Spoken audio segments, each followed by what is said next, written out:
नमस्कार दोस्तों, कैसे हैं आप सभी का मैं आपके प्यारे चैनल द सक्सेस पॉइंट @ पे एक बार फिर से आपका स्वागत करता हूं। समय हो चुका है साइंस एवं टेक्नोलॉजी से संबंधित महत्वपूर्ण प्रश्नों को जानने का, समझने का और पढ़ने का।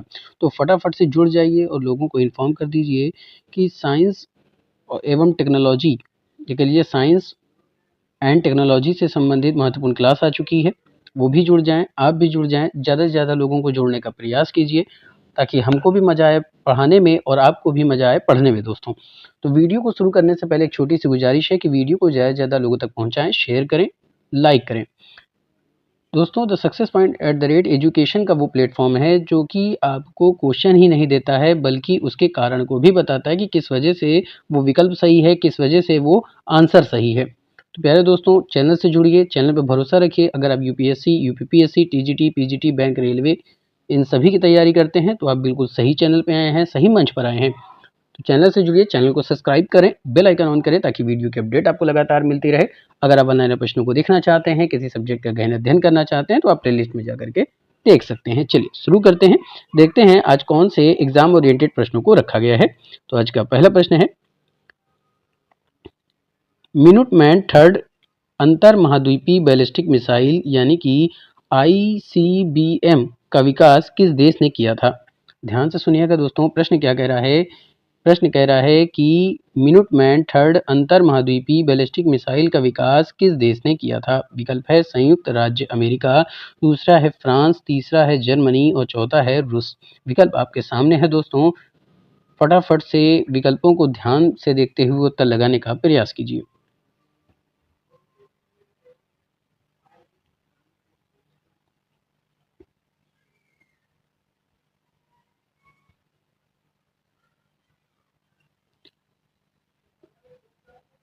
मिनुटमैन थर्ड अंतर महाद्वीपीय बैलिस्टिक मिसाइल का विकास जिस देश ने किया था वो आपसे पूछा जा रहा है। आपका विकल्प दिया था संयुक्त राज्य अमेरिका, फ्रांस, जर्मनी, रूस। तो इसका उत्तर हो जाएगा दोस्तों संयुक्त राज्य अमेरिका। क्या उत्तर हो जाएगा? संयुक्त राज्य अमेरिका। तो ए विकल्प आपका सही हो जाएगा। तो A is the right answer for this question, संयुक्त राज्य अमेरिका। इसका उत्तर क्यों है दोस्तों वो भी जान लीजिए कि मिनुटमैन थर्ड यानी कि LGM 30G एक अमेरिकी इंटर महाद्वीप बैलिस्टिक मिसाइल है जिसे यूएस एयरफोर्स के लिए विकसित किया गया था। किसके लिए? यूएस एयरफोर्स के लिए। और यह अमेरिकी न्यूक्लियर ट्रायड का हिस्सा है। याद रखिएगा, यह इंपॉर्टेंट लाइन है, अमेरिकी न्यूक्लियर ट्रायड का हिस्सा है। तो ए विकल्प आपका सही हो गया। अगला प्रश्न पूछ रहा है कि किस संस्थान ने स्पेक्ट्रल फंक्शन का उपयोग करके क्वांटम पदार्थों में टोपोलॉजिकल इन्वेरिएंट्स का पता लगाने के लिए एक नई विधि की खोज की है? समझ में आ रहा दोस्तों? प्रश्न है कि वो कौन सी संस्था है जिसने स्पेक्ट्रल फंक्शन का उपयोग करके क्वांटम पदार्थों में टोपोलॉजिकल इन्वेरिएंट्स का पता लगाने की एक नई विधि की खोज की है? विकल्प क्या कह रहा है कि भारतीय विज्ञान संस्थान बेंगलोर, रमन अनुसंधान संस्थान बेंगलोर, भारतीय प्रौद्योगिकी संस्थान मुंबई या फिर भारतीय प्रौद्योगिकी संस्थान दिल्ली।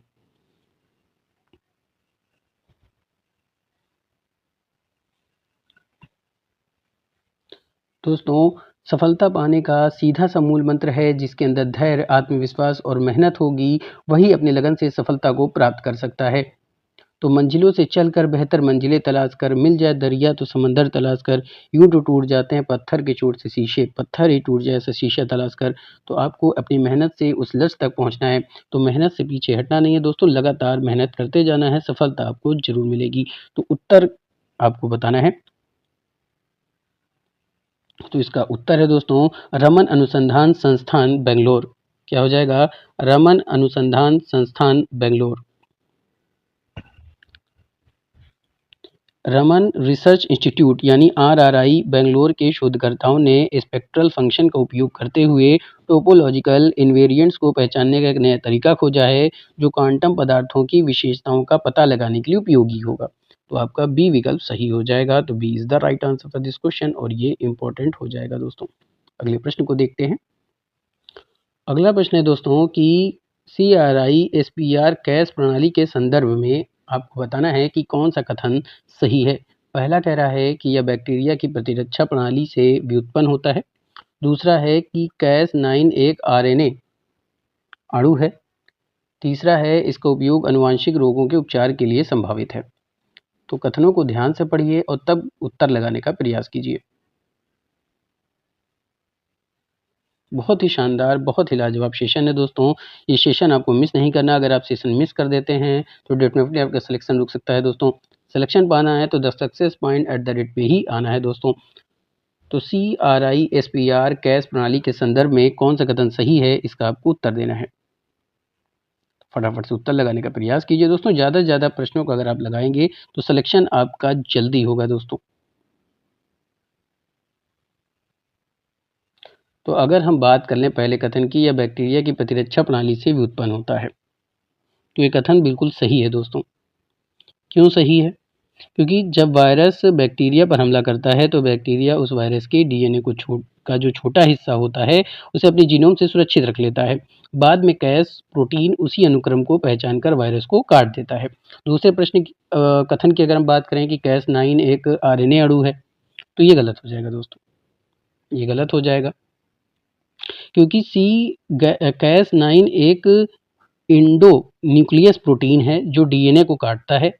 आरएनए यहाँ गाइड आरएनए होता है जो कैस 9 को टारगेट डीएनए तक ले जाता है, तो इसलिए ये गलत हो जाएगा।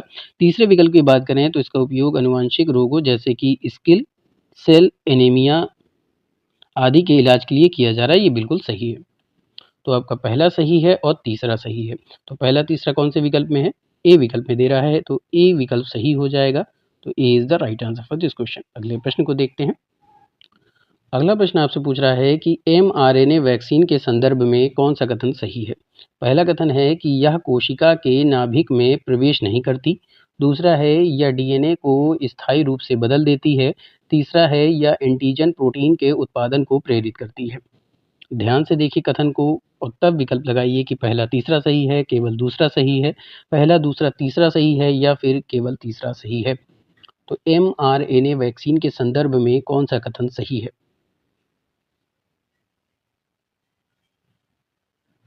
तो दोस्तों अगर हम बात कर लें mRNA वैक्सीन की, तो mRNA साइटोप्लाज्म में ही काम करता है, न्यूक्लियस में प्रवेश नहीं करता है। डीएनए को बदलने की इसकी क्षमता नहीं होती है, तो यह कोशिका के नाभिक में प्रवेश नहीं करती। ये बात बिल्कुल सही है। अगले कथन की हम बात करें कि यह डीएनए को स्थायी रूप से बदल देती है, तो ये डीएनए को स्थायी रूप से मॉडिफाई नहीं करता है, इसलिए ये गलत हो जाएगा। तीसरा कह रहा है कि यह एंटीजन प्रोटीन के उत्पादन को प्रेरित करती है, तो यह कोशिका को वायरल एंटीजन प्रोटीन बनाने का निर्देश देती है जिससे इम्यून रिस्पॉन्स बनता है। ये बात बिल्कुल सही है दोस्तों। तो आपका पहला सही है और तीसरा सही है। तो पहला तीसरा कौन से विकल्प में दे रहा है? ए विकल्प में दे रहा है, तो यही आपका उत्तर हो जाएगा प्यारे दोस्तों। तो A is the right answer for this question और ये क्या हो जाएगा? इंपॉर्टेंट हो जाएगा। चलते हैं अगले प्रश्न की तरफ। अगला प्रश्न है दोस्तों कि क्वांटम एंटेगलमेंट के संदर्भ में कौन सा कथन सही है। पहला कथन कह रहा है कि दो कणों की अवस्थाएं परस्पर निर्भर हो सकती हैं। चलिए ध्यान से देखते हैं। तो प्यारे दोस्तों जो दो कण होते हैं वो इस प्रकार से जुड़े हो सकते हैं कि एक की अवस्था बदलने पर दूसरे की अवस्था तुरंत प्रभावित हो, तो इस लिहाज से ये कथन बिल्कुल सही है। दूसरे कथन की बात करें कि यह क्लासिकल फिजिक्स द्वारा पूर्णतः समझाया जा सकता है, तो क्लासिकल फिजिक्स से इसे समझा या समझाया नहीं जा सकता दोस्तों, या प्योरली क्वांटम फिनोमिना होता है, इसलिए ये गलत हो जाएगा। तीसरे कथन की हम बात करें तो इसका उपयोग क्वांटम संचार में किया जाता है। तो दोस्तों आपको बता दूं कि क्वांटम एंटेगलमेंट जो होता है वो क्वांटम कम्युनिकेशन, क्वांटम क्रिप्टोग्राफी में इसका उपयोग होता है, तो इस लिहाज से ये कथन बिल्कुल सही है। तो आपका पहला सही है और तीसरा सही है। तो कौन सा विकल्प सही हो जाएगा प्यारे दोस्तों? पहला और तीसरा। तो आपका ए विकल्प सही हो जाएगा। तो A is the right answer for this question और ये क्या हो जाएगा? इंपॉर्टेंट हो जाएगा। अगला प्रश्न क्या है? अगला प्रश्न है दोस्तों कि आदित्य L1 मिशन से आप क्या समझते हैं, या कह लीजिए कि उसके विषय में आपसे पूछा जा रहा है कि कौन सा कथन सही है। पहला कथन है या हीलियोस्फीयर का अध्ययन करेगा। दूसरा कथन है N1 बिंदु एक लैग्रेंज बिंदु है। तीसरा कथन है यह पृथ्वी की कक्षा के बाहर सूर्य के विपरीत दिशा में है। तो तीनों कथन को ध्यान से पढ़िए और तब उत्तर लगाने का प्रयास कीजिए कि कौन सा कथन सही है।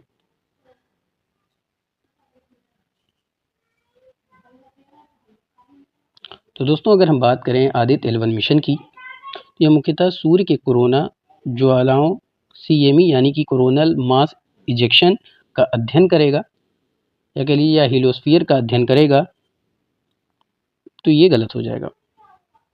ठीक है दोस्तों। दूसरा है कि L1 बिंदु एक लैग्रेंज बिंदु है। जी हाँ दोस्तों, यह वह बिंदु है जहाँ से सूर्य को लगातार देखा जा सकता है। लैग्रेंज पॉइंट वो होता है जहाँ से सूर्य को देखा जा सकता है, तो ये बात बिल्कुल सही है। तीसरा कथन है कि यह पृथ्वी की कक्षा के बाहर सूर्य के विपरीत दिशा में है। तो L1 जो है वो पृथ्वी और सूर्य के बीच होता है, ना कि सूर्य के विपरीत दिशा में। तो ये कथन भी आपका गलत हो जाएगा। सही क्या है? दूसरा सही है, तो केवल दूसरा आपका सी विकल्प में दे रहा है, यही आपका उत्तर हो जाएगा। तो C is the right answer for this question. और ये क्या हो जाएगा पहले दोस्तों, इंपॉर्टेंट हो जाएगा। चलते हैं अगले प्रश्न की तरफ। अगला प्रश्न है, सेमीकंडक्टर निर्माण के संदर्भ में कौन सा कथन सही है? पहला कथन है,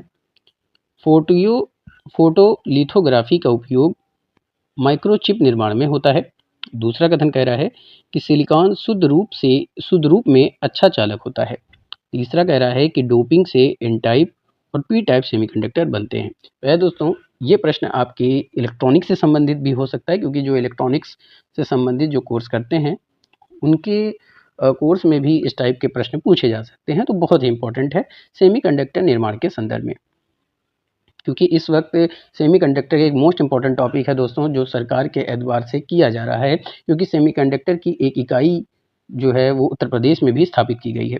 तो सेमीकंडक्टर निर्माण के संदर्भ में आपसे पूछा जा रहा है, फटाफट से उत्तर दीजिए।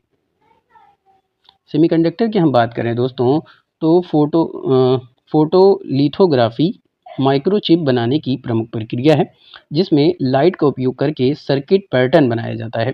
ये बात बिल्कुल सही है, तो पहला कथन सही हो जाएगा। दूसरा कथन क्या है कि सिलिकॉन शुद्ध रूप में एक अच्छा चालक होता है। दोस्तों प्योर सिलिकॉन अच्छा कंडक्टर नहीं होता है, या इंट्रिंसिक सेमीकंडक्टर है, इस लिहाज से ये गलत हो जाएगा। तीसरा है डोपिंग से एन टाइप और पी टाइप सेमीकंडक्टर बनाए जाते हैं, तो यह बात बिल्कुल सही होगी दोस्तों। तो आपका पहला सही है और तीसरा सही है। तो कौन सा विकल्प सही हो जाएगा पहले दोस्तों? तो आपका ए विकल्प सही हो जाएगा। तो A is the right answer for this question. और ये क्या हो जाएगा पहले दोस्तों, इंपॉर्टेंट हो जाएगा। अगला प्रश्न आपसे पूछ रहा है दोस्तों कि ग्रीन हाइड्रोजन के विषय में कौन सा कथन सही है? तो विकल्प कथनों को ध्यान से देखिए। पहला कथन कह रहा है कि इसका उत्पादन इलेक्ट्रोलिसिस द्वारा किया जा सकता है। दूसरा कथन कह रहा है कि इसमें कार्बन डाइऑक्साइड उत्सर्जन होता है। तीसरा है कि भारत ने राष्ट्रीय हरित हाइड्रोजन मिशन प्रारंभ किया है। तो तीनों कथन को ध्यान से देखिए और उत्तर लगाने का प्रयास कीजिए दोस्तों। बहुत ही अच्छा प्रश्न है ये। पहला और तीसरा सही है, केवल पहला सही है। दूसरा तीसरा सही है, पहला दूसरा तीसरा तीनों सही हैं।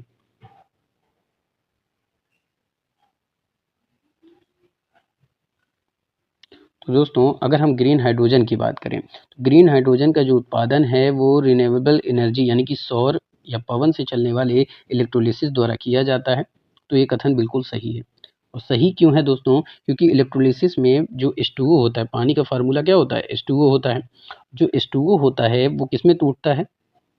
हाइड्रोजन में टूटता है और ऑक्सीजन में टूटता है। दोस्तों किस में टूटता है? हाइड्रोजन में टूटता है और ऑक्सीजन में टूटता है। बात समझ में आ रही है?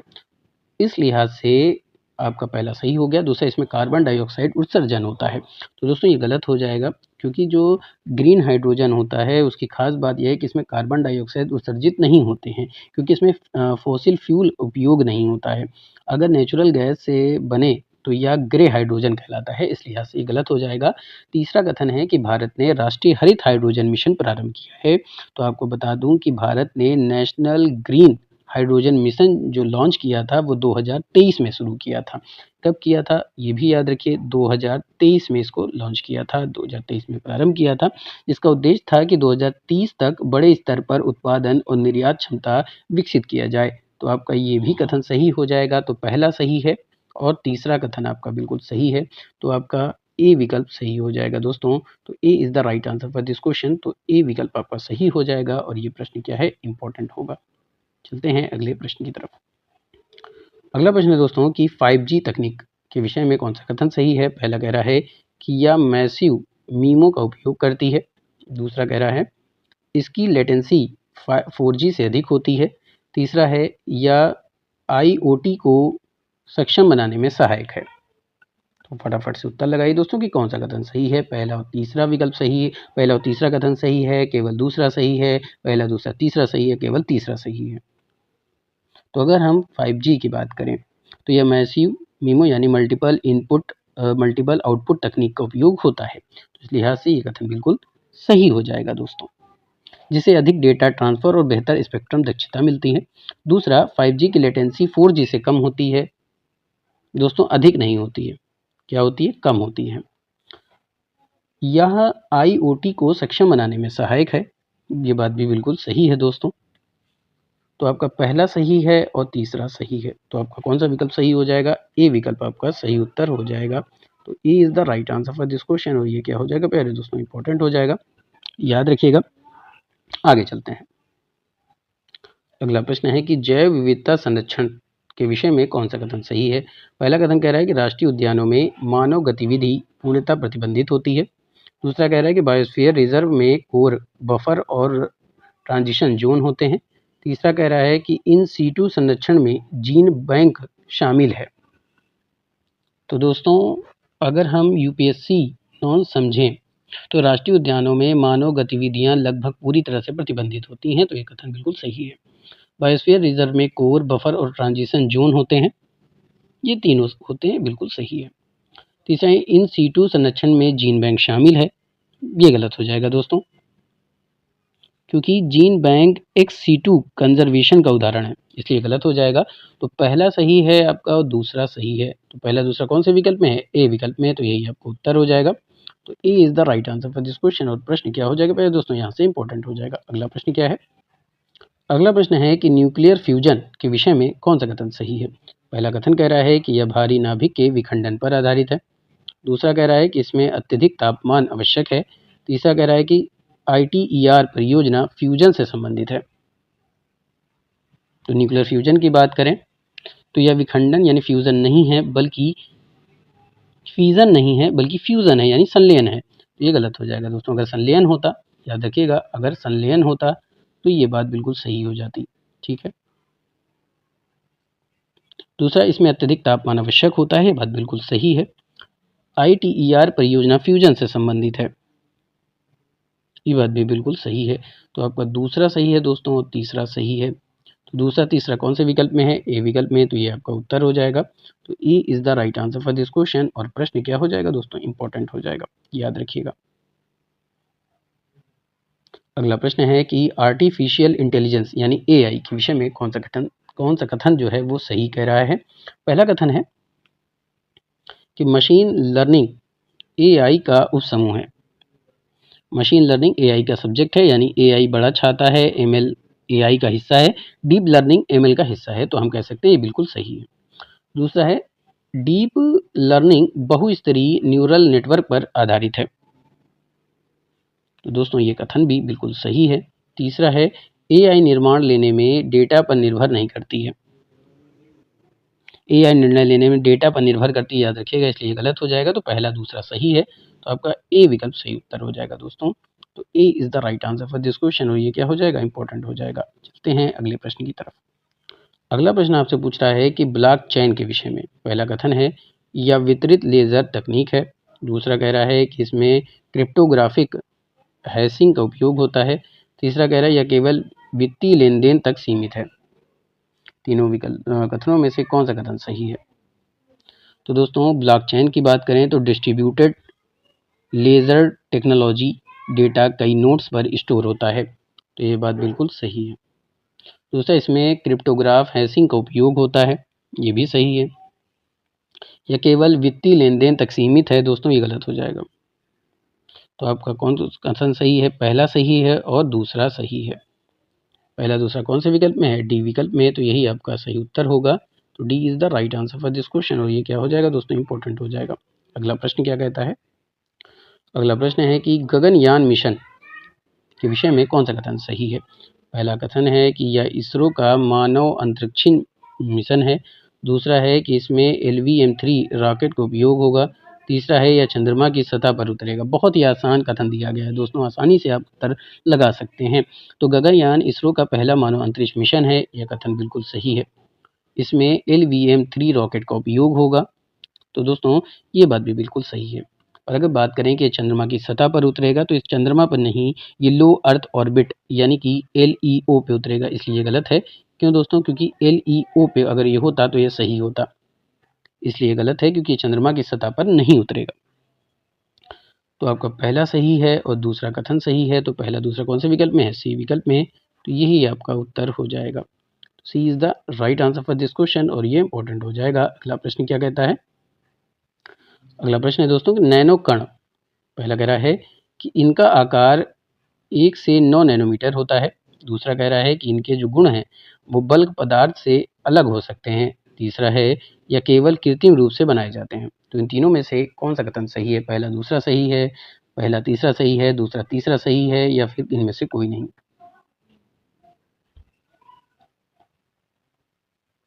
तो दोस्तों अगर हम नैनो कण की बात करें, तो जो नैनो पार्टिकल्स होते हैं इनका आकार 1 से 100 nm के बीच होता है।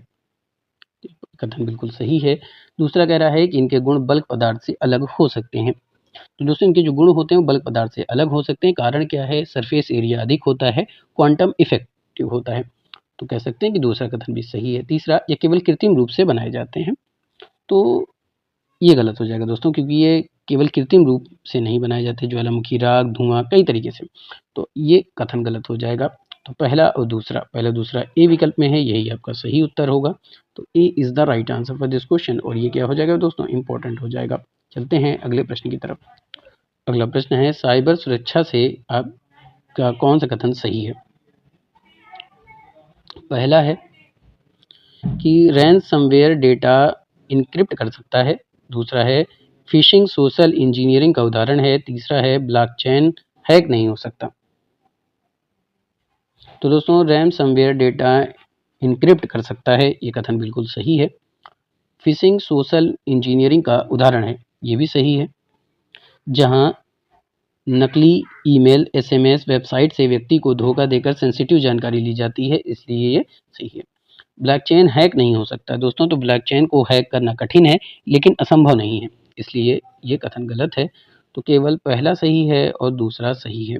तो आपका बी विकल्प सही उत्तर हो जाएगा दोस्तों। B is the right answer for this question और ये क्या हो जाएगा? इंपॉर्टेंट हो जाएगा। अगला प्रश्न क्या कहता है? अगला प्रश्न है दोस्तों कि LIDAR तकनीक यानी लीडर इसको कह सकते हैं कि तकनीक से कौन सा कथन सही है? पहला विषय कह रहा है कि यह प्रकाश आधारित रिमोट सेंसिंग तकनीक होती है।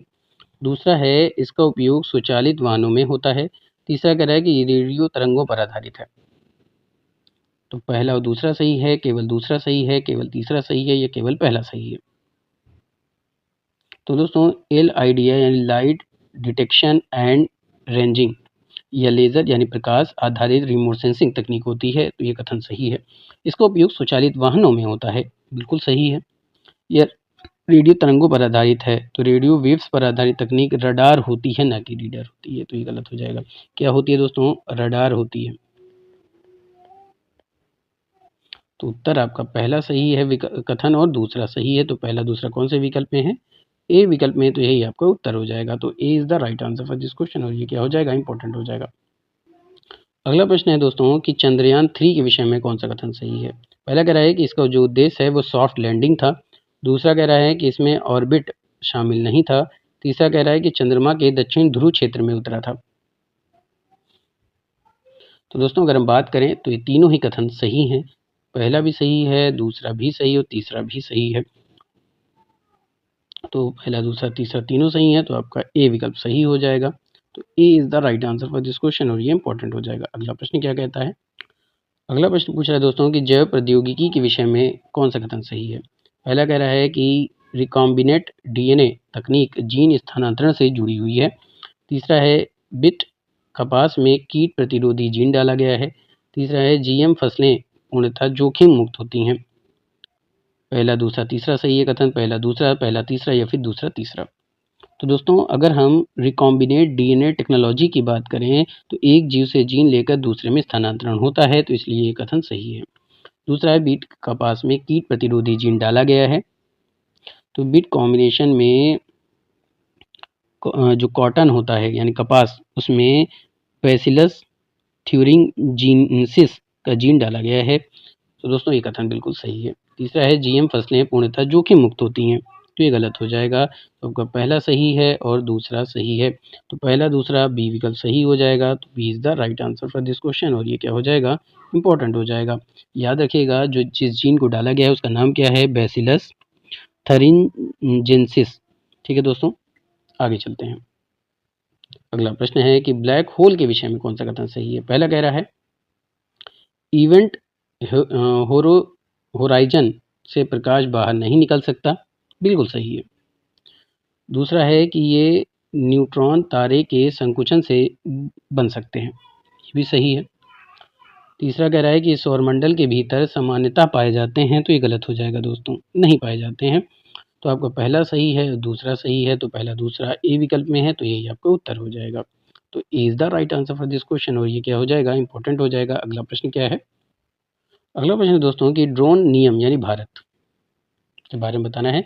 पहला कह रहा है कि डीजीसीए ड्रोन विनियमन करता है।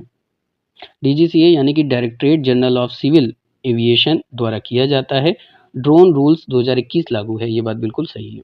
दूसरा है सभी ड्रोन के लिए पंजीकरण अनिवार्य होता है। जी हाँ दोस्तों, सभी के लिए ड्रोन के लिए पंजीकरण आवश्यक है। तीसरा है नैनो ड्रोन पर कोई नियम लागू नहीं होते, तो ये गलत हो जाएगा क्योंकि जो नैनो ड्रोन होते हैं उस पर भी कुछ नियम लागू होते हैं। तो पहला और दूसरा सही है। तो पहला दूसरा कौन से विकल्प में है, सी विकल्प में। सी विकल्प आपका सही हो जाएगा। तो C is the right answer for this question. और ये इंपॉर्टेंट होगा। अगला प्रश्न, अगला प्रश्न है कि क्लाउड कंप्यूटिंग क्या है। समझ में आ रहा है दोस्तों, क्लाउड कंप्यूटिंग के विषय में कौन सा कथन सही है। पहला कह रहा है कि IaaS एक सेवा मॉडल है। दूसरा कह रहा है कि पब्लिक क्लाउड में डेटा निजी सर्वर पर रहता है। तीसरा कह रहा है कि SaaS में सॉफ्टवेयर इंटरनेट से उपलब्ध होता है। तो दोस्तों आपको बता दूं कि पहला तो सही है बिल्कुल, कि infrastructure as a service cloud का एक सेवा मॉडल है। जैसे उदाहरण के तौर पर AWS और EC2। दूसरा कह रहा है कि पब्लिक क्लाउड में डेटा निजी सर्वर पर रहता है, तो ये गलत हो जाएगा। तीसरा है कि SaaS में सॉफ्टवेयर इंटरनेट से उपलब्ध होता है, तो बिल्कुल सही है, जैसे कि गूगल डॉक्स और जीमेल।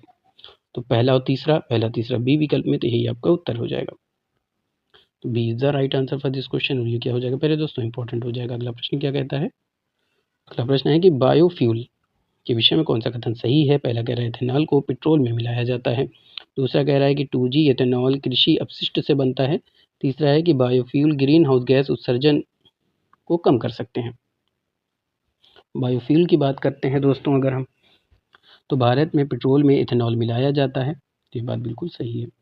2G एथेनॉल कृषि अपशिष्ट से बनता है, ये भी बात सही है।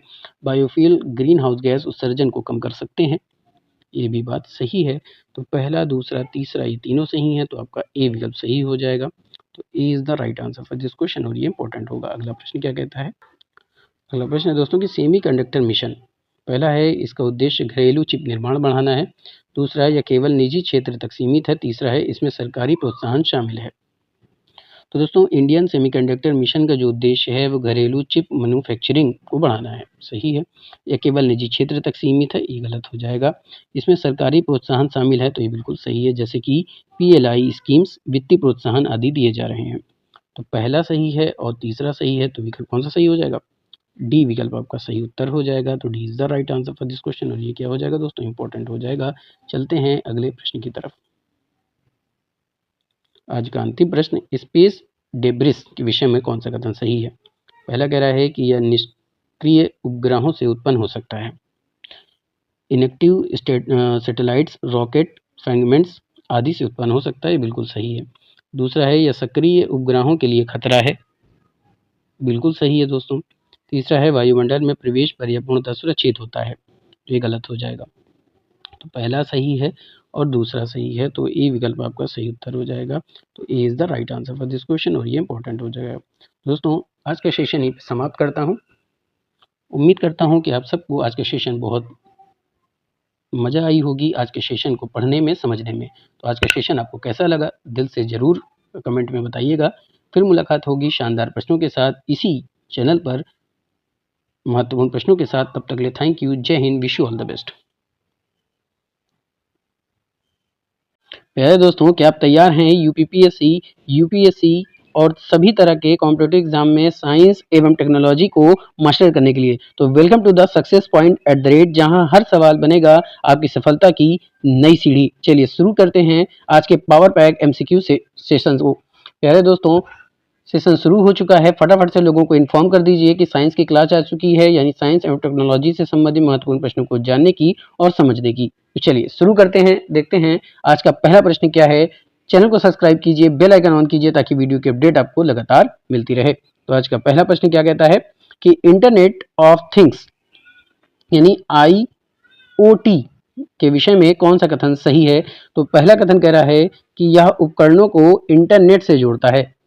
ये जो IoT है ये उपकरणों को इंटरनेट से जोड़ता है। दूसरा कह रहा है कि सेंसर आधारित डेटा संग्रह इसका हिस्सा है। तीसरा कथन है कि इसमें साइबर सुरक्षा की आवश्यकता नहीं होती है।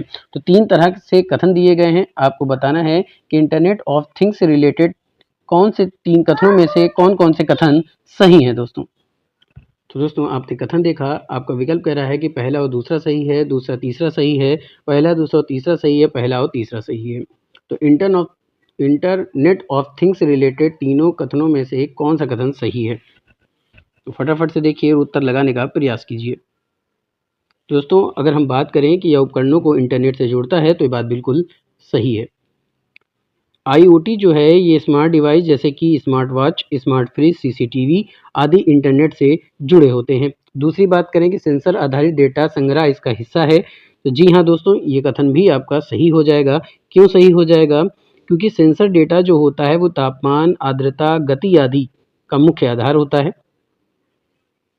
तीसरा, इसमें साइबर सुरक्षा की आवश्यकता नहीं होती। तो इसमें साइबर सुरक्षा की आवश्यकता नहीं होती तो ये कथन गलत हो जाएगा। क्यों गलत हो जाएगा? क्योंकि जो IoT में साइबर सुरक्षा बहुत महत्वपूर्ण है, क्योंकि डेटा चोरी या हैकिंग का खतरा रहता है। तो आपका सही कौन सा हो जाएगा? पहला और दूसरा कथन सही होगा। तो पहला दूसरा कौन से विकल्प में दे रहा है? ए विकल्प में दे रहा है प्यारे दोस्तों। तो ए विकल्प आपका उत्तर सही हो जाएगा। तो A is the right answer for this question, और ये क्या हो जाएगा? इंपॉर्टेंट हो जाएगा। अगले प्रश्न को देखते हैं। अगला प्रश्न जो पूछ रहा है कि CAR-T सेल थेरेपी के विषय में कौन सा कथन सही है? तो पहला कथन कह रहा है कि यह कैंसर उपचार से संबंधित है। क्या यह कथन सही है? ध्यान से देखिए दोस्तों। दूसरा कथन कह रहा है कि इसमें रोगी की T कोशिकाओं को संशोधित किया जाता है। तीसरा कथन कह रहा है कि यह एंटीबायोटिक उपचार होता है। तो CAR-T सेल थेरेपी जो होता है उसके विषय में तीनों कथनों में से कौन सा कथन सही है? तो अगर हम पहले बात करें कि यह कैंसर उपचार से संबंधित है तो यह कथन बिल्कुल सही हो जाएगा, क्योंकि इस जो CRT है यानी कि chimeric antigen receptor T cell therapy में मरीज की T सेल्स को लैब में संशोधित कर कैंसर कोशिकाओं से लड़ने योग्य बनाया जाता है। तो आपका बी विकल्प भी सही हो जाएगा, दूसरा कथन भी सही हो जाएगा। यह एंटीबायोटिक उपचार है तो ये गलत हो जाएगा दोस्तों। आपका सही कौन सा हो जाएगा? पहला और दूसरा। पहला दूसरा सही होगा दोस्तों, इसमें ऑप्शन नहीं दिया है तो आप यहाँ से पहला और दूसरा इसको कर सकते हैं। तो आपका डी विकल्प सही हो जाएगा। D is the right answer for this question, और ये क्या हो जाएगा? इंपॉर्टेंट हो जाएगा। चलते हैं अगले प्रश्न की तरफ। इस प्रश्न को ध्यान से देखिए दोस्तों कि निम्नलिखित में से कौन सी आनुवांशिक रूप से संशोधित GM फसल या फसलें भारत में कानूनी रूप से उगाई जा सकती हैं? ध्यान से देखिएगा, मोस्ट इंपॉर्टेंट प्रश्न है ये कि निम्नलिखित में से कौन सी आनुवांशिक रूप से संशोधित GM फसलें भारत में कानूनी रूप से उगाई जा सकती हैं? पहला कह रहा है कि GM सरसों, दूसरा BT कपास, तीसरा BT बैगन। तो नीचे दिए गए कोड का उपयोग करते हुए सही उत्तर का चयन करना है। दोस्तों ये सभी प्रश्न आपके एग्जाम ओरिएंटेड हैं तो बिल्कुल भी मिस नहीं करना है। अगर सफल होना है तो इन प्रश्नों को आपको आना ही चाहिए, तभी आपकी तैयारी अच्छी मानी जाएगी दोस्तों, क्योंकि आपके सिलेबस के अकॉर्डिंग इन प्रश्नों को तैयार किया गया है ताकि आपका सिलेक्शन हो सके। तो चलिए फटाफट से उत्तर दीजिए। जिनेम फसलें के बारे में पूछा जा रहा है कि जो भारत में कानूनी रूप से उगाई जा सकती हैं वो कौन सी फसलें हैं? GM सरसों, बीटी कपास, बीटी बैगन। समय शुरू होता है अब। तो अगर हम जीएम सरसों की बात करें तो अभी व्यावसायिक खेती की पूर्ण अनुमति इसको नहीं मिली है, तो ये गलत हो जाएगा। दूसरा कह रहा है बीटी कपास। बीटी कपास भारत में कानूनी रूप से उगाई जाती है, ये भी सही है। बीटी बैगन की बात करें तो बीटी बैगन भारत में प्रतिबंधित है। बीटी बैगन क्या है? भारत में प्रतिबंधित है। तो सही कौन सा है? केवल दूसरा सही है। तो केवल दूसरा कौन से विकल्प में है प्यारे दोस्तों? ए विकल्प में है, तो यही आपका उत्तर हो जाएगा। तो A is the right answer for this question, और ये प्रश्न क्या हो जाएगा? इंपॉर्टेंट हो जाएगा। चलते हैं अगले प्रश्न। अगला प्रश्न पूछ रहा है कि हाल ही में खबरों में रही हिमावरी 9 क्या है? ध्यान से देखिएगा, पूछ रहा है कि हाल ही में खबरों में रही हिमावरी 9 क्या है? पहला कह रहा है हिमालय के अध्ययन के लिए ISRO के द्वारा उपग्रह प्रक्षेपण किया गया। दूसरा है जक्सा द्वारा लॉन्च किया गया अगली पीढ़ी का मौसम संबंधी उपग्रह है। तीसरा है जापान द्वारा अंतरिक्ष वेधशाला का शुभारंभ किया गया है। चौथा है नासा द्वारा डिजाइन किया गया मौसम संबंधी उपग्रह है। तो हाल ही में खबरों में रहा हिमावरी 9 क्या है?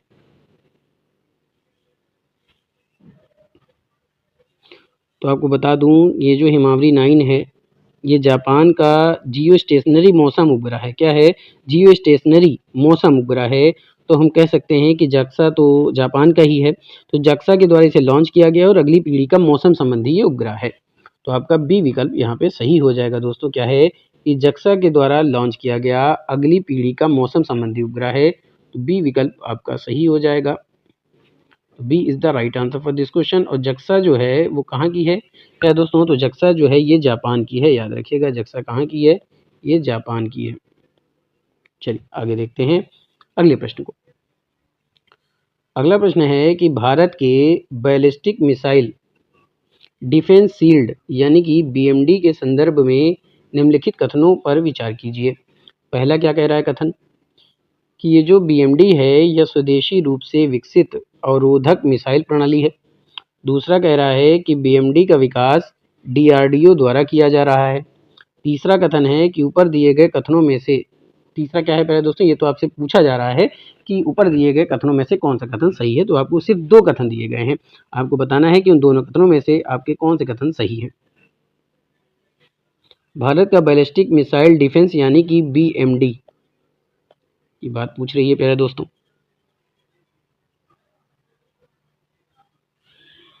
तो अगर हम पहले कथन की बात करें कि यह स्वदेशी रूप से विकसित अवरोधक मिसाइल प्रणाली है, तो ये कथन आपका सही हो जाएगा। अगला कथन है कि BMD का विकास DRDO के द्वारा किया जा रहा है, यानी defence research and development organisation के द्वारा किया जा रहा है। तो ये भी सही है। तो आपका पहला भी सही है और दूसरा भी कथन सही है। तो विकल्प कौन सा सही हो जाएगा पहले दोस्तों? आपका सी विकल्प सही हो जाएगा। तो C is the right answer for this question, और प्रश्न क्या हो जाएगा? इंपॉर्टेंट हो जाएगा। चलते हैं अगले प्रश्न की तरफ। अगला प्रश्न आपसे पूछा जा रहा है कि कोरोना वायरस के संदर्भ में निम्नलिखित में से कौन सा कथन सही है? पहला कथन है यूनाइटेड किंगडम में कोरोना वायरस का एक नया स्ट्रेन सामने आया। दूसरा कह रहा है कि इसकी पहचान सबसे पहले वुहान में हुई थी। तीसरा कथन है कि भारत में वुहान कोरोना वायरस का पहला मामला जो सामने आया था वो आया था 30 जनवरी 2020 को। तो नीचे दिए गए कूट का प्रयोग करते हुए सही उत्तर का चयन करना है।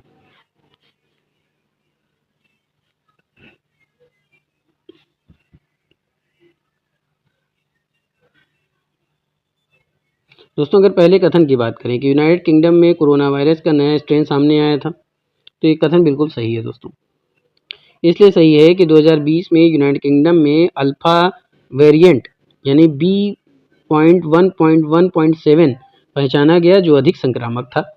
इसकी पहचान सबसे पहले वुहान में हुई थी दोस्तों। तो इसकी पहचान सबसे पहले वुहान में हुई थी 2019 में। कब हुई थी दोस्तों? 2019 में। वुहान पड़ता कहाँ है? तो वुहान चीन में पड़ता है, याद रखिएगा। वुहान चीन में पड़ता है। 2019 में ये पाया गया था पहला।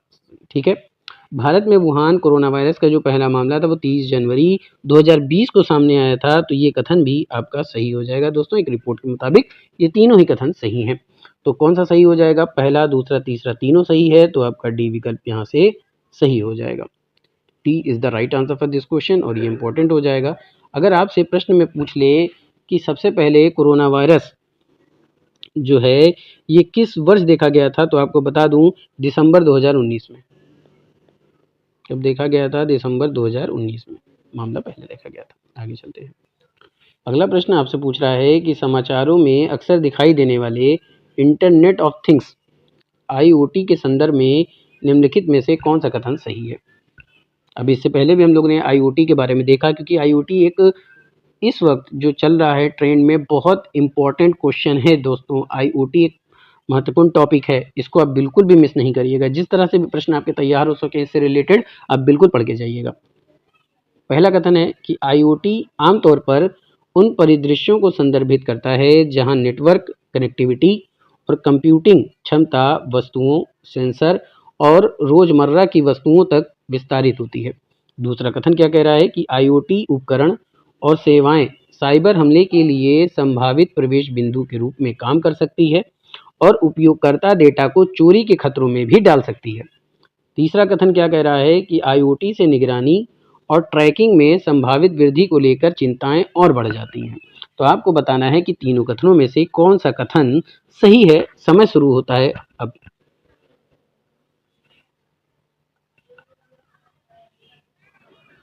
तो प्यारे दोस्तों, अगर हम IoT की बात करें जो कि इंटरनेट, फिजिकल डिवाइसेस, सेंसर्स और डाटा एक्सचेंज से संबंधित है, तो स्टेटमेंट के अकॉर्डिंग अगर हम बात करें कि IoT नेटवर्क और कंप्यूटिंग को रोजमर्रा की वस्तुओं तक विस्तारित करता है, तो ये बात बिल्कुल सही हो जाएगी दोस्तों, सही है।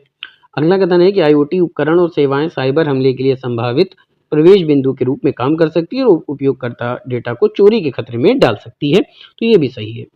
अगला कथन है IoT से निगरानी और ट्रैकिंग में संभावित वृद्धि को लेकर चिंताएं और भी बढ़ जाती हैं। ये कथन भी आपका सही है दोस्तों, क्योंकि प्राइवेसी रिस्क यानी कि लोकेशन ट्रैकिंग, डाटा मिसयूज हो सकता है। तो हम यहाँ से इसको भी सही मान लेंगे दोस्तों, क्योंकि एक रिपोर्ट के अकॉर्डिंग ये तीनों ही बातें सही है।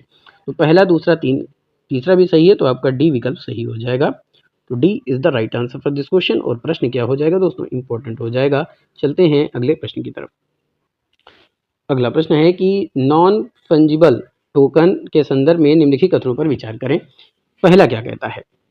पहला कहता है कि वे भौतिक संपत्तियों के डिजिटल प्रतिनिधित्व को संभव बनाते हैं। दूसरा कह रहा है ये ब्लॉकचेन पर मौजूद अद्वितीय क्रिप्टोग्राफिक टोकन है।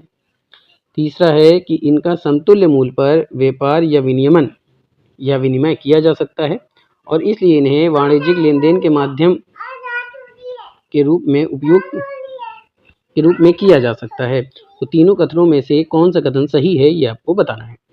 पहले कथन की बात करें तो भौतिक संपत्तियों का डिजिटल प्रतिनिधित्व संभव बनाते हैं, ये कथन सही हो जाएगा दोस्तों, क्योंकि आर्ट, रियल एस्टेट, म्यूजिक आदि ये सभी को संभव बनाते हैं। दूसरा है कि ब्लॉकचेन पर अद्वितीय क्रिप्टोग्राफिक टोकन है, ये भी सही है।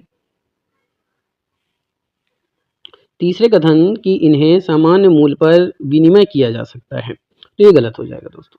तो आपका पहला सही है और दूसरा कथन सही है। पहला दूसरा कौन से विकल्प में है, तो ए विकल्प में यही आपका उत्तर हो जाएगा। तो A is the right answer for this question और ये इंपॉर्टेंट होगा। अगला प्रश्न क्या कहता है? अगला प्रश्न क्या कह रहा है कि निम्नलिखित में से कौन सा कथन मानव शरीर में बी कोशिकाओं और टी कोशिकाओं की भूमिका का सबसे अच्छा वर्णन करता है। ये शरीर को पर्यावरणीय एलर्जी कारकों से बचाते हैं, ये शरीर के दर्द और सूजन को कम करते हैं, वे शरीर में प्रतिरक्षा दमनकारी के रूप में कार्य करते हैं, ये शरीर को रोगाणुओं से होने वाली बीमारियों से बचाते हैं।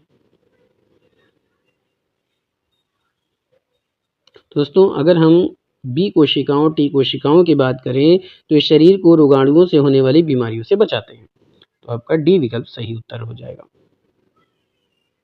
ध्यान से देखिएगा दोस्तों, क्योंकि ऐसे ही प्रश्न आपको मिलने वाले हैं एग्जाम में। तो D is the right answer for this question और ये क्या हो जाएगा, इंपॉर्टेंट हो जाएगा। चलते हैं अगले प्रश्न। अगला प्रश्न है कि निम्नलिखित कथनों पर विचार करें। पहला कथन है मनुष्यों द्वारा निर्मित नैनोकणों के अलावा प्रकृति में नैनोकण मौजूद नहीं होते हैं। पहले कथन की बात करें दोस्तों तो प्रकृति में नैनोकण नहीं होते हैं, ये गलत हो जाएगा, क्योंकि ज्वालामुखी, राख, समुद्री फुहार, धूल में प्राकृतिक ये सभी नैनो पार्टिकल्स होते हैं। अगला है कि कुछ धात्विक ऑक्साइड के नैनोकणों का उपयोग कुछ सौंदर्य प्रसाधनों के निर्माण में भी किया जाता है। तो ये कथन सही हो जाएगा।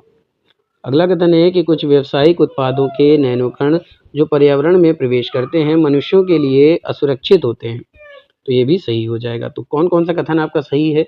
दूसरा सही है और तीसरा सही है। तो दूसरा तीसरा कौन से विकल्प में है दोस्तों? डी विकल्प में, तो यही आपका उत्तर हो जाएगा। तो D is the right answer for this question. और प्रश्न क्या हो जाएगा? इंपॉर्टेंट हो जाएगा। चलते हैं अगले प्रश्न की तरफ।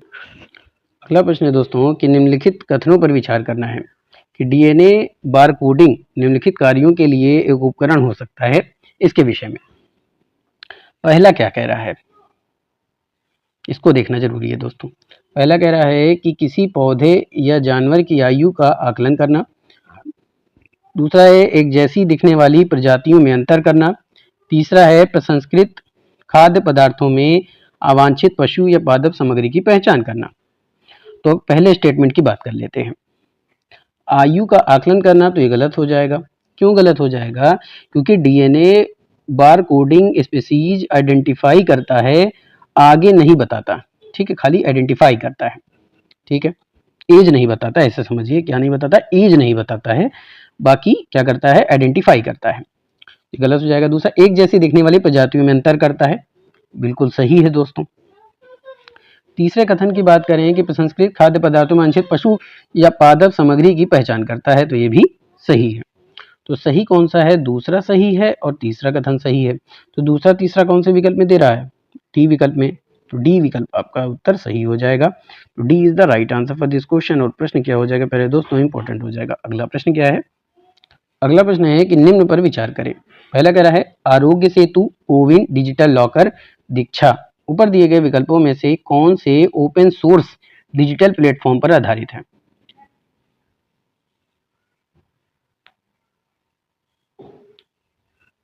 तो दोस्तों कोविन प्लेटफॉर्म पर आधारित है, डिजिटल लॉकर और दीक्षा। आरोग्य सेतु इस पर आधारित नहीं है दोस्तों, याद रखिएगा। तो आपका दूसरा तीसरा चौथा सही हो जाएगा, जो कि बी विकल्प में दे रहा है। बी विकल्प उत्तर आपका सही हो जाएगा। तो B is the right answer for this question और ये इंपॉर्टेंट होगा। अगला प्रश्न क्या है? अगला प्रश्न है वेब 3.0 के संदर्भ में निम्नलिखित कथनों पर विचार करें। पहला क्या कह रहा है? वेब 3.0 तकनीक लोगों को अपने डेटा को नियंत्रित करने में सक्षम बनाती है। ठीक है ये कथन। दूसरा कह रहा है कि वेब 3.0 की दुनिया में ब्लॉकचेन आधारित सोशल नेटवर्क हो सकते हैं। ये भी सही कथन है दोस्तों। तीसरा है कि वेब 3.0 का जो संचालन है वो किसी निगम के बजाय सामूहिक रूप से उपयोगकर्ताओं के द्वारा किया जाता है। ये कथन भी बिल्कुल सही है। तो पहला सही है, दूसरा भी सही है और तीसरा भी सही है दोस्तों। तो पहला दूसरा तीसरा कौन से विकल्प में दे रहा है? डी विकल्प में। तो यही आपका उत्तर हो जाएगा। D is the right answer for this question और ये क्या हो जाएगा? इंपॉर्टेंट हो जाएगा दोस्तों। चलते हैं अगले प्रश्न को देखते हैं। अगला प्रश्न कह रहा है कि सॉफ्टवेयर एज अ सर्विस यानी SaaS के संदर्भ में निम्नलिखित कथनों पर विचार करें। पहला क्या कह रहा है? हम लोग ने इसके बारे में कल भी अध्ययन किया था। पहला कह रहा है कि SaaS के खरीदार यूजर इंटरफेस को कस्टमाइज कर सकते हैं और डेटा फील्ड को बदल सकते हैं। क्या ये कथन सही है? बिल्कुल सही है दोस्तों। SaaS की बात करें तो उपयोगकर्ता अपने मोबाइल उपकरणों के माध्यम से अपने डेटा तक पहुंच सकता है। ये भी सही है। तीसरा है आउटलुक, हॉटमेल, याहू या फिर मेल के ही रूप होते हैं। ये भी सही है।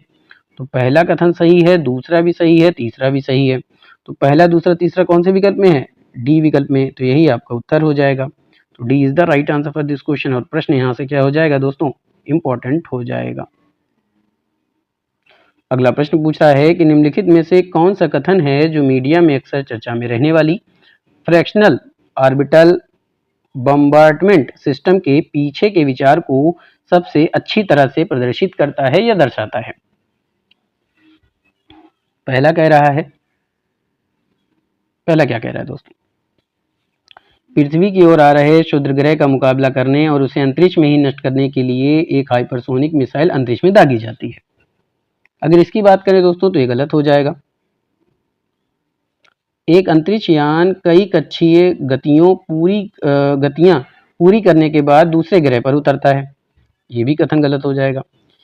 तीसरा है या मिसाइल को पृथ्वी के चारों ओर एक स्थिर कक्षा में स्थापित किया जाता है, पृथ्वी पर स्थित लक्ष्य के ऊपर से गुजरते हुए कक्षा से बाहर निकलती है। तो ये कथन सही है।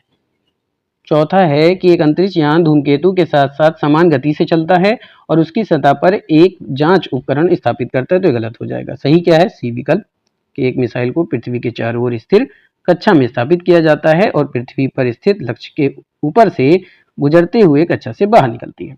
तो सी विकल्प यहाँ पे सही हो जाएगा। आगे चलते हैं। अगला प्रश्न है दोस्तों कि निम्नलिखित में से कौन सा संदर्भ वह संदर्भ है जिसमें क्यूबिट शब्द का उल्लेख किया गया है?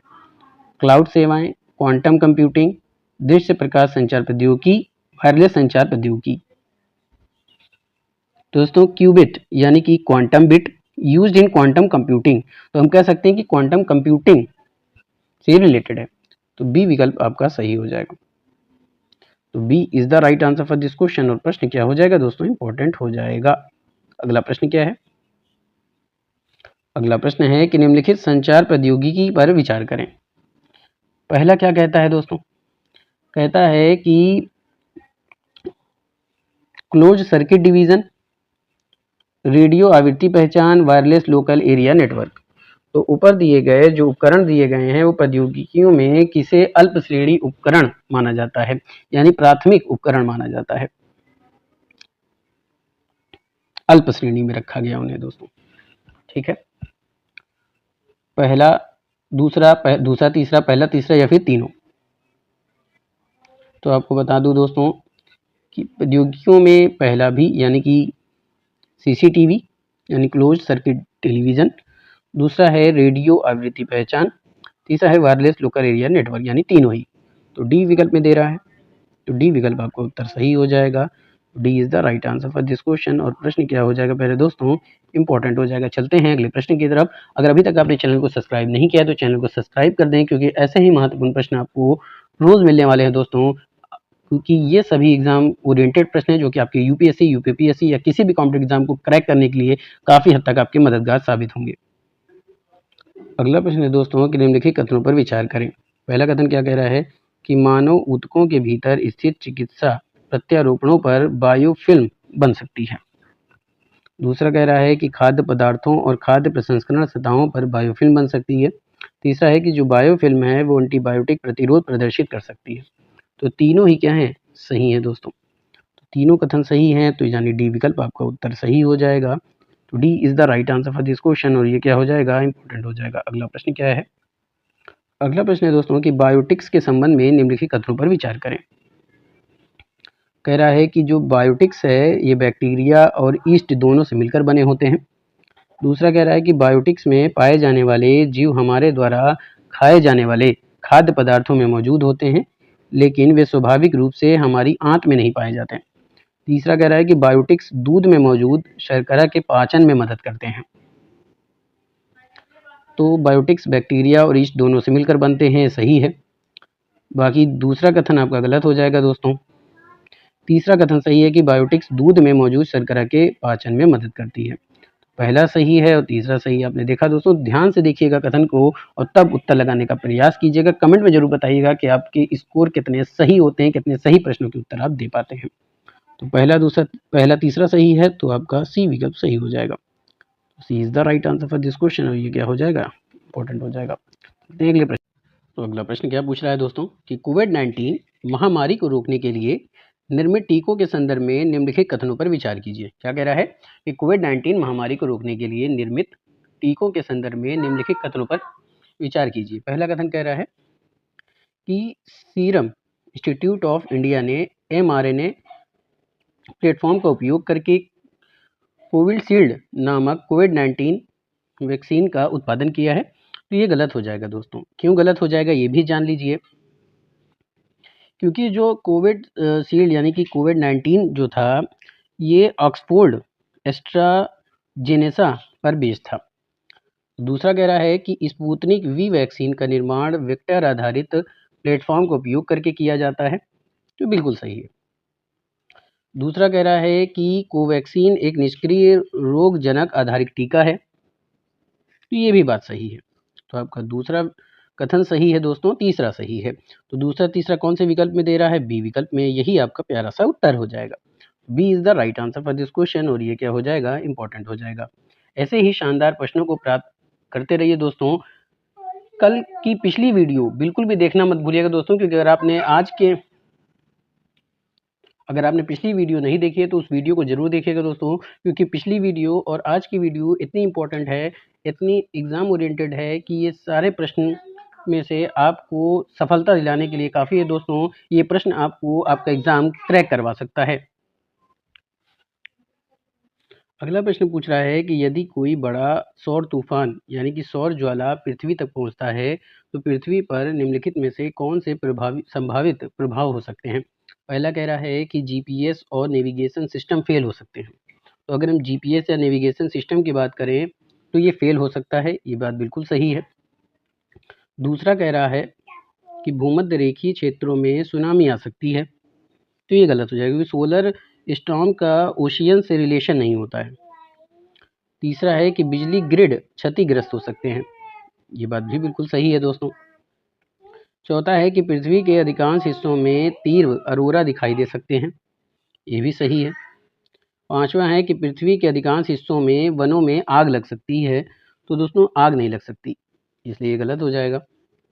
अगला है कि उपग्रहों की कक्षाएं बाधित हो सकती हैं, बिल्कुल हो सकती हैं, क्योंकि एटमॉस्फेरिक ड्रैग इंक्रीज होता है, तो ये बाधित हो सकती हैं, तो ये बिल्कुल सही है। सातवां है कि ध्रुवीय क्षेत्रों के ऊपर से उड़ने वाले विमानों का शॉर्ट वेव रेडियो संचार बाधित हो सकता है, तो ये भी सही है। तो सही कौन सा है? पहला, तीसरा, चौथा, छठा, सातवां, यानी कि सी विकल्प आपका उत्तर सही हो जाएगा दोस्तों, याद रखिएगा। और ये प्रश्न भी आपके लिए काफ़ी मोस्ट इम्पॉर्टेंट है एग्जाम को क्रैक करने के लिए। अगला प्रश्न है कि पॉलीएथिलीन त्रिप्थालेट के संदर्भ में जिसका उपयोग हमारे दैनिक जीवन में व्यापक रूप से होता है, निम्नलिखित कथनों पर विचार करें। किसके बारे में? पॉलीएथिलीन टेरेप्थालेट के बारे में। पहला कथन है कि इसके रेशों को ऊन और कपास के रेशों के साथ मिलाकर उनके गुणों को और मजबूत किया जा सकता है। तो क्या ये बात सही है दोस्तों? तो अगर हम बात कर लें तो पहला तो आपका बिल्कुल सही हो जाएगा दोस्तों। पहला क्या हो जाएगा? पहला सही हो जाएगा। दूसरा कह रहा है कि इससे बने बर्तनों में किसी भी प्रकार का मादक पेय पदार्थ संग्रहित किया जा सकता है, तो ये गलत हो जाएगा दोस्तों। स्ट्रॉन्ग एल्कोहल या लॉन्ग टर्म स्टोरेज का लिए पेट सुटेबल नहीं होता है, क्योंकि केमिकल इंटरेक्शन परमेबली इशू होता है इससे। तीसरा है इससे बनी बोतलों को पुनर्चक्रित करके अन्य उत्पाद बनाए जा सकते हैं, बिल्कुल सही है। चौथा है कि इससे बनी वस्तुओं को ग्रीन हाउस गैस उत्सर्जन किए बिना आसानी से जलाकर नष्ट किया जा सकता है, तो ये गलत हो जाएगा दोस्तों। तो आपका सही कौन कौन सा है? पहला सही है और तीसरा सही है। तो पहला तीसरा कौन से विकल्प में है? तो ए विकल्प में है, यही आपका उत्तर हो जाएगा। तो A is the right answer for this question और ये क्या हो जाएगा? इंपॉर्टेंट हो जाएगा। अगला प्रश्न क्या कहता है? अगला प्रश्न है कि बोल गार्ड फर्स्ट और बोल गार्ड सेकेंड प्रौद्योगिकियों का उल्लेख निम्नलिखित संदर्भ में किया गया है। विकल्प कह रहा है कि फसल पौधों का क्लोनल प्रवर्धन, आनुवंशिक रूप से संशोधित फसल पौधों का विकास करना, पादप वृद्धि पदार्थों का उत्पादन, या फिर जैव उर्वरकों का उत्पादन। तो बोलगार्ड फर्स्ट और बोलगार्ड सेकेंड प्रौद्योगिकियों का उल्लेख किस संदर्भ में किया जाता है? तो ये किया जाता है आनुवंशिक रूप से संशोधित फसल पौधों के विकास में। किसमें किया जाता है? ये किया जाता है आनुवंशिक रूप से संशोधित फसल पौधों के विकास में। तो आपका बी विकल्प सही उत्तर हो जाएगा। तो B is the right answer for this question और ये क्या हो जाएगा? इंपॉर्टेंट हो जाएगा दोस्तों। अगला प्रश्न क्या है दोस्तों कि ACE 2 शब्द की चर्चा निम्नलिखित संदर्भ में की जाती है। आनुवंशिक रूप से संशोधित पौधों में डाले गए जीन में, भारत की अपनी उपग्रह नौवहन प्रणाली के विकास में, वन्यजीवों की निगरानी के लिए रेडियो कॉलर में, या वायरल लोगों के प्रसार में। तो ACE 2 शब्द को जो चर्चा में था वो किया जाता है वायरल लोगों के प्रसार में। तो डी विकल्प आपका उत्तर सही हो जाएगा यहाँ से। तो D is the right answer for this question और ये क्या हो जाएगा? इंपॉर्टेंट हो जाएगा। अगला प्रश्न क्या है? आज का अंतिम प्रश्न है कि प्रेशर कुकर में भोजन पकाने का जो तापमान होता है वो मुख्य रूप से निम्नलिखित में से किस पर निर्भर करता है? ढक्कन में छेद के क्षेत्रफल पर, लौ के तापमान पर, या ढक्कन के वजन पर। तो दोस्तों जो प्रेशर कुकर में भोजन पकाने का जो तापमान होता है वो ढक्कन के वजन और छेद के एरिया पर निर्भर करता है। ठीक है, इस पे ढक्कन के वजन पर और ढक्कन के छेद के क्षेत्रफल पर, यानी कि पहला सही है और तीसरा सही है। पहला तीसरा कौन से विकल्प में दे रहा है? सी विकल्प में, यही आपका उत्तर हो जाएगा। C is the right answer for this question और ये क्या हो जाएगा? इंपॉर्टेंट हो जाएगा। तो ये था आज का शानदार सेशन। उम्मीद करता हूँ कि आज के सेशन बहुत ही लाजवाब था, आपको भी पसंद आया होगा। इसी तरह महत्वपूर्ण सेशन को प्राप्त करने के लिए चैनल से बने रहिए, चैनल को सब्सक्राइब करें, कमेंट में बताएं कि आप कितने सही प्रश्नों के उत्तर दे पाए हैं। फिर मुलाकात होगी, तब तक के लिए थैंक यू, जय Hind, wish you all the best.